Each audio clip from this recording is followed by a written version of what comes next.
Hello viewers, Super GT here, welcome back to another kart racing video. So this time we arrive at Clay Pigeon down in the south of England for another race alongside Mr. Jimmy Broadbent. Mr. Jimmy is in for only his second event in Club 100 and pretty much I think it's about his fourth ever karting event. So Jimmy, not very experienced at karting, and this is sort of the dynamic within this team. The idea that he's very new to karting and we're trying to build him up, trying to get him to learn as much as possible, as quickly as possible. And he comes here today to Clay Pigeon in quite testing conditions, at least at this point here. This is the morning practice and you can see it's quite damp. We're still drying out at this point here. So another 2-hour endurance race with plenty of driver swaps. I'm just going to jump into the pit lane here and we're going to swap over. I'm going to let Jimmy go out on the track for a bit and well, let's take a listen.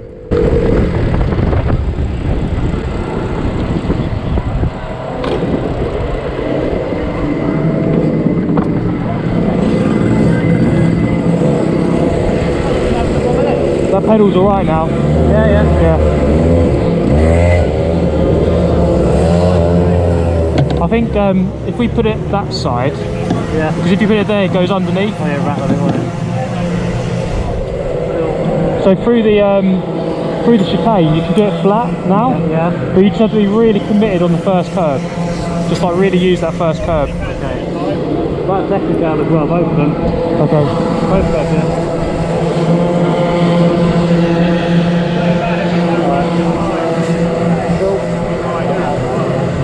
Just take as long as you need out there. Yeah, I'm not far from now, but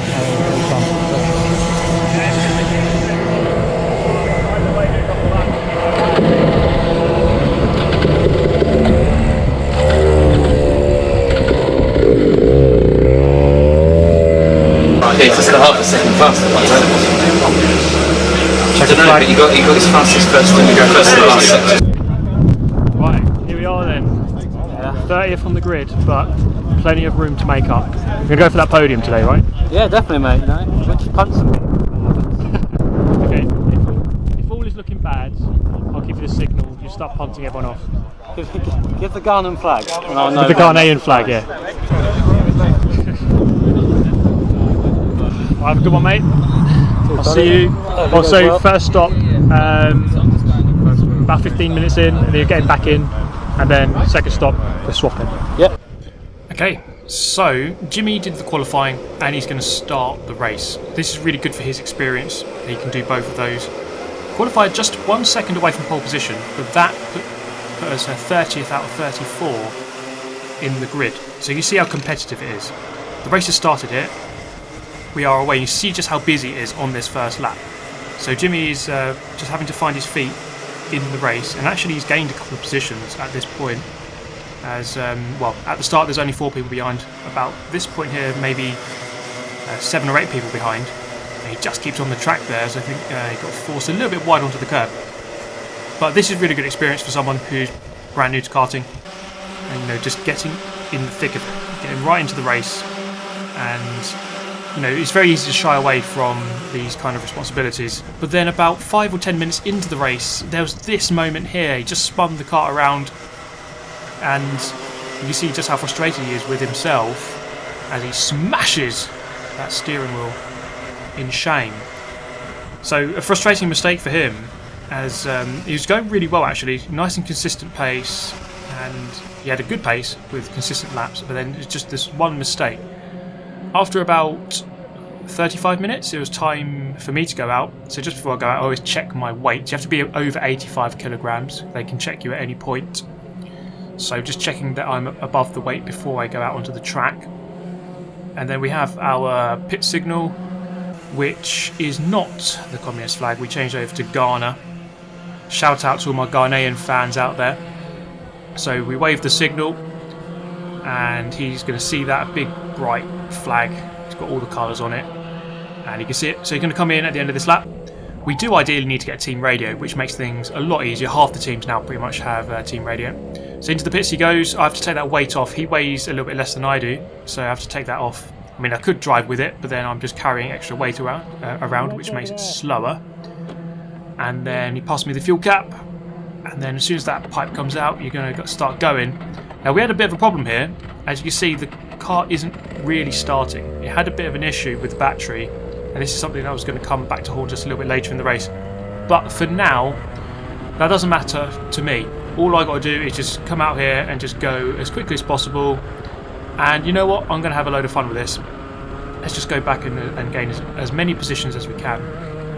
So early on in the race, Jimmy had that spin, and unfortunately you're not allowed, well, I say unfortunately, but basically you're not allowed to restart the kart from the grass because you get loads of wheel spin and it destroys parts of the kart.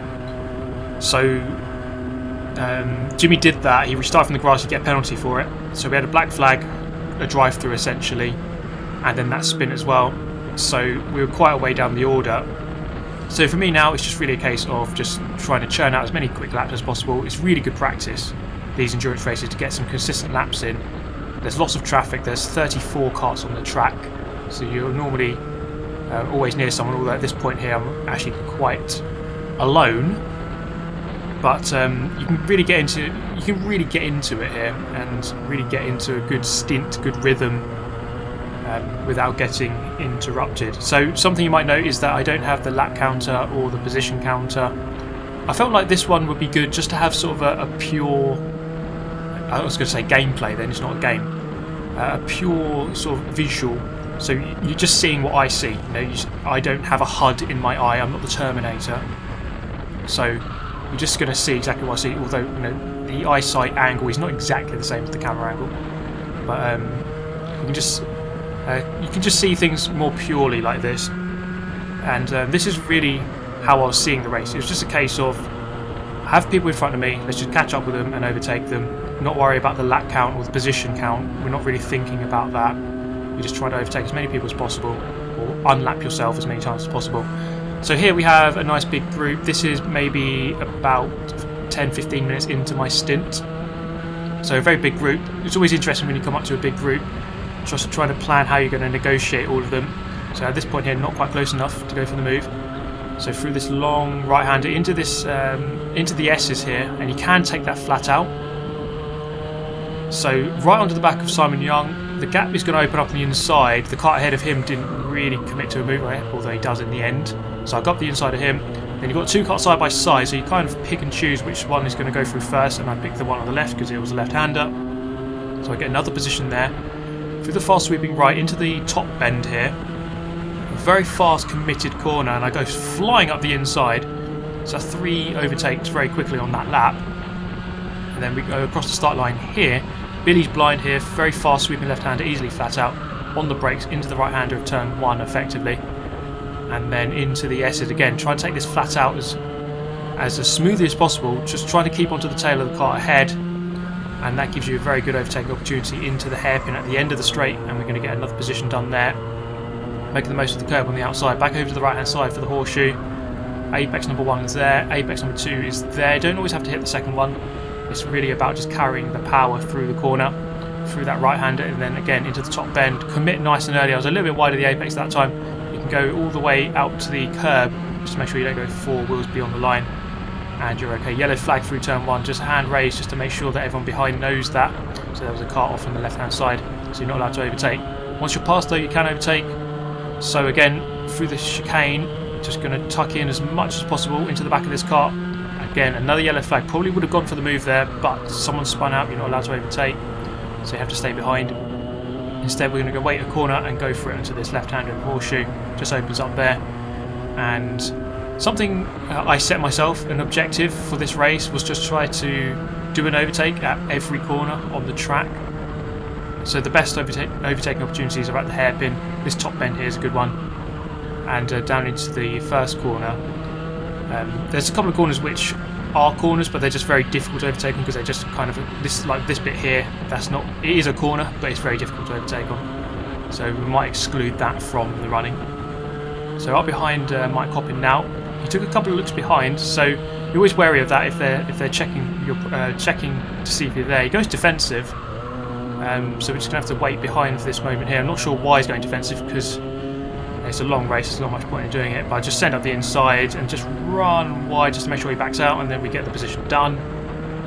So again, I'm not sure what position I'm in, and maybe it's better like that, because all I can do here is just go as quickly as possible and just overtake as many people as possible and just forget about exactly where I am. So there is a mix of ability here.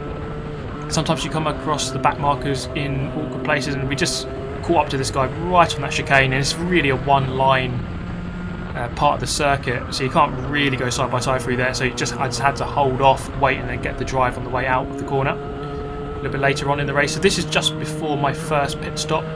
So for my first pit stop, I'm going to jump back into the car. So I'm going to come in, refuel, and then jump back in and continue. That's what Jimmy did on his first stop. And then for his second stop, he swapped to me. So, and then the third stop is the one about to come up. And then the fourth stop, we swap over to Jimmy once again. So just catching up to the back of this guy, we received the signal. I just put my thumbs up to acknowledge to Jimmy that I have seen it. And at the end of this lap, I am going to be coming in. So ideally, on your in lap, on the lap that you're going to come into the pit lane, you don't really want to have too many people in your way in front of you. So at this point here, I am just catching up to this guy. There's not much point in going for the move because I'm just going to cost myself time, really. So I'm just going to stay behind for now. I'm going to jump into that pit lane, making sure that we don't follow anyone else into the pit lane. So if one of these guys went in ahead of me, then I would have stayed out because they would have just blocked up the pit lane for us. So we come in, fuel cap off, so that by the time we stop, it's already off. Engine off, out as quickly as possible, and then I'm going to be jumping back in. So as soon as that hose comes out, there we go, we're going to jump in. But unfortunately, something we mentioned earlier, the battery wasn't ready, or it wasn't working. This is not a very common occurrence, but unfortunately we lost another 10-20 seconds here by... well, they had to basically change the battery. So a bit of an annoyance there, but we just pull it out onto the track again. And once again, it's just a case of just hammer home some laps and overtake people and just have fun with it. Let me tell you, Pigeon is really one of the funnest tracks out there. When it really is going well, it's a very fast track. There's not many braking points. You only have to brake 3 times on this lap. You see here, immediately out of the pit lane and then straight back up the inside. The kart is warm. I'm used to the kart, so just coming out of the pit lane, there's no excuse to have a bit of a dawdling lap. You can just go straight onto it once again as you leave the pit lane. So coming down the main straight here, really fast section of the circuit, probably I think almost certainly the fastest part of the track. As we come flying round the long right-hander into the chicane, you have to be really committed on the curb. I didn't actually hit the first apex, smashed the second one as we then come down the back straight. So again, on to sort of Jimmy's experience here. This is always a good learning experience for him. Just getting involved in the racing, just really getting into the thick of it, especially by doing the qualifying, especially by starting the race, by doing as many pit stops as possible. He's going to learn so much every time. And a lot of you guys always ask me, how do you get into karting, or how do I get into Club 100? If you want to get into Club 100, obviously you first have to know it's a UK series, so if you live in America or wherever else, it's probably going to be difficult for you unless you want to fly over for it. We have had people fly in from Antarctica, so you do have no excuse if you are wanting to fly in from another country. But if you want to get involved with Club 100, club100.co.uk, there's so they have the website. You can just go and have a look at all the series that they do. We're doing the endurance series here.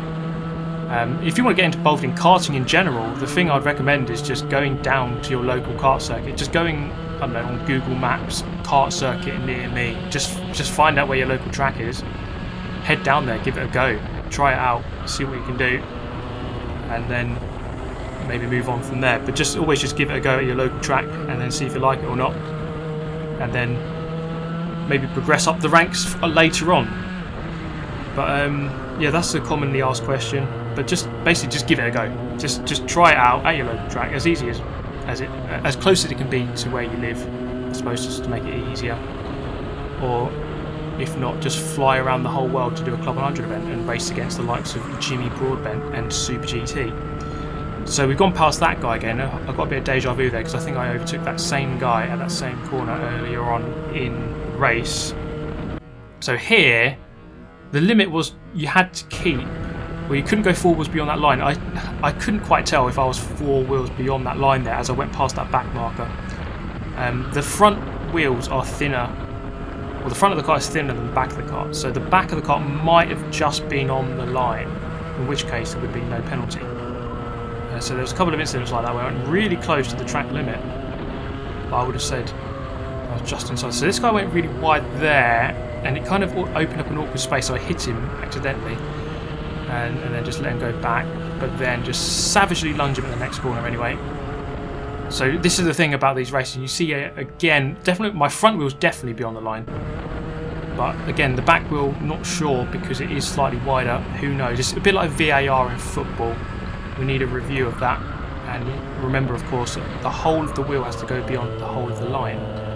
So interestingly here, Joe Holmes goes past, and this is basically the leader of the race, and they were absolutely flying. So I'm just going to try to tuck in as much as possible as we just come up to another group of back markers. One of them pulls off into the pit lane, so that's one less to deal with. So I'm just going to try to tuck in here, just try to pull in and churn out some laps if at all possible behind Joe, and if we can, just go through this group as quickly as possible. It always helps if someone in front is going to start attacking, going through these groups, overtaking, you can just follow them through. You can see an example of that here. So Joe's going to go up the inside, and I'm just going to use that as a way to get past. So Joe sort of opens up the gap, and I'm just going to use that gap to jump into and follow him through. So that's always something you can utilise if someone in front of you is going for passes. As we come through up towards the top end, he actually pulls into the pit lane there. So he unleashes us to do the rest of the job through these back markers. So the first one, tucked into the slipstream, let me tell you, it does make a difference here, especially coming down this hill, really big headwind. I'm quite tall as well, doesn't help. So if you can get right behind a couple of carts, or even just one cart, you really do notice the difference in slipstream. So through the chicane, again, just tucked in nicely, make the most of the slipstream, pull out to the right hand side, deeper on the brakes, up the inside we go. Not just one car, but 2. And kind of the gap was there, I just went for it, up the inside again, so 3 cars and 2 corners. So that group quickly dispatched, so we can move on and progress with our race as quickly as possible. So coming through, again we're going to receive that signal, bright green, yellow and red flag of Ghana, and at the end of that lap we're going to pull into the pit lane for our stop. This one I'm going to be getting out of the car, so well, once again, let's listen. Hey, where's the ballast? Over there.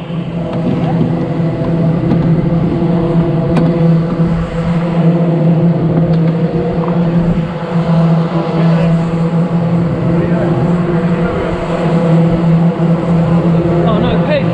What? You good? Yeah, not too bad. Still up.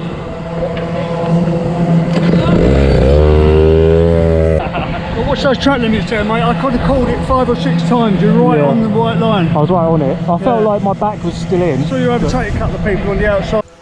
Okay, so that was the 4th pit stop out of 5. So there's going to be one more, and I'm going to jump out for the last 20 minutes. So Jimmy there, just in front of the leader once again, although I don't know how many laps down we are at this point.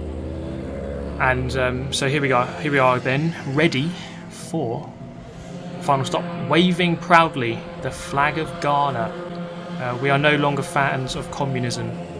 We've ditched the Soviet Union flag. You've seen it, thumbs up. But I think again we'll have to buy a walkie-talkie system, Bluetooth or whatever you want to call it, team radio system. So a bit of an awkward stop, or a couple of awkward stops really. They could have definitely been quicker. This is something we'll have to work on, because certainly at the top end of this series, a lot of the quick guys are very even, and then it always comes down to the pit stop. So if you lose even 1 second in a pit stop, that can cost you a race. So again, you know, Jimmy's very inexperienced. He's not gonna be able to jump in and be the quickest person ever in everything. Of course, it's just no one is. And I see this a lot actually in the comments. You know, people saying, "Oh, I could jump in, I could beat these guys." But you know, a lot of these guys here are very experienced. Have been racing for sometimes over 20 years. It's not an easy series to jump into at all. But it's always good, actually. I think in some sense, jump in at the deep end and just really test yourself against some very good drivers. So no doubt that I think in about a year's time, Jimmy will be certainly moving his way up the order. He'll be very smooth with those pit stops, and will be just racing a lot more people with less mistakes. This is something I've always felt like in not just karting, but just elite level sport. Obviously, you do have to have talent, but it's just really a case of sort of minimising your mistakes. And of course, we saw at the start of the video, Jimmy made that one spin, and it's just that mistake that can just cost you. As soon as you make a mistake, that's it, game over. It's going to be very difficult to come back from that, especially when all the other guys aren't making mistakes. But that will come with time. That will come with time. So we don't have to worry about that. So just a note about the pit stop. So there's a couple of things we have to change for each pit stop. The pedals. So I'm a bit taller than Jimmy, so you can adjust the pedals to 3 different settings. So he has it as close as possible, I have it as far as possible. So you have to adjust that. And some of the pedals were a little bit sticky, so it was actually really hard to move them. So that's something you have to change. And then of course the weight. So he's a bit lighter than me, so you have to put on a bit of lead. So you have to weigh 85 kilograms minimum. That's with all of your gear on. So the helmet and all your stuff, kind of, and the camera, etc., weighs a couple of kilos at least. And unfortunately, on that stop, we didn't have the weight ready. So I took the weight off at the stop before, and I moved it to the side. And I think I did just say it once. The weight is over there, and by the time we got to the next stop, it wasn't quite ready. So that cost us a few seconds. But at this point here, I think, we were so far down the order. We were, I think, about 30th out of 34, pretty much where we qualified.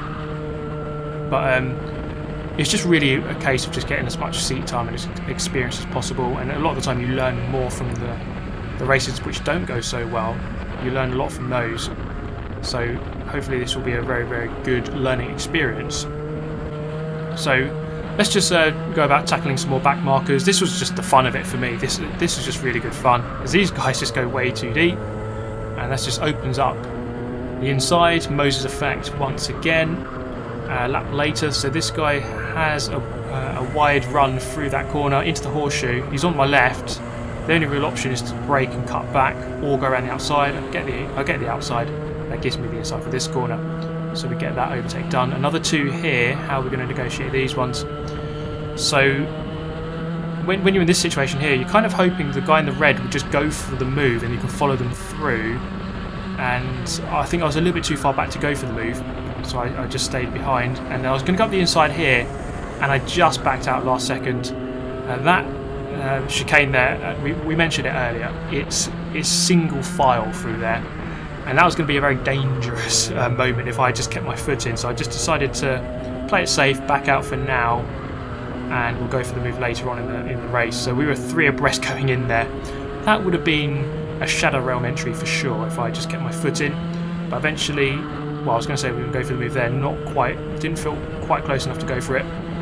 So we're going to be nice and patient here. Remember, it is an endurance race, a 2-hour race, and it is really about maximising your speed and consistency, of course, but then at the same time minimising your penalties, your mistakes, your incidents, and any time loss is bad. So I get annoyed if I lose half a second on any incident, and eventually a lap later we get that move done.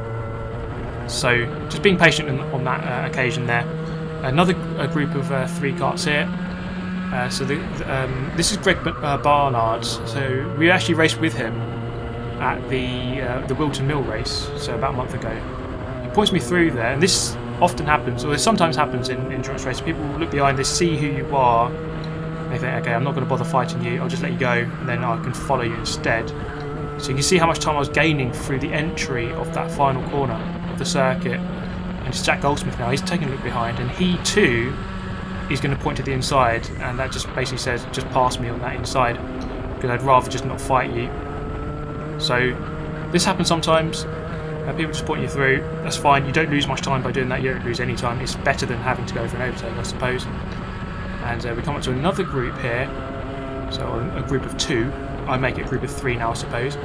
Through the chicane, hit that first apex, second, right on the power as early as possible, tuck into that slipstream, over to the right hand side. Is he going to go for the move? No, That kind of frustrated me there because I was going to go for the move on this guy, but then he was going to go for the move on the other guy, so I backed out, and then he didn't go for it. But at the next corner, they just run each other wide, and I just got the inside anyway. So I didn't really lose too much time there. And now this is the end of the race, pretty much. So by this point here, we are, I think, in 30th place. What I would say is the result wasn't great, but I've said it a million times. You know, I'm not really expecting any. You know, I'm not expecting absolute brilliance straight off the bat from an inexperienced driver. It's just not going to happen. So we finished about 30th, but you know what? I really enjoyed it. Clay Pigeon is an awesome track, and it was just really good fun going for some of those moves. It was just really, really enjoyable. And ultimately, at the end of the day, enjoyment is the main thing. That is what matters the most. But there we go, guys. I do hope you enjoyed it as always. Jimmy's version of the video is in the description. Thank you so much for watching. I'll leave you with this.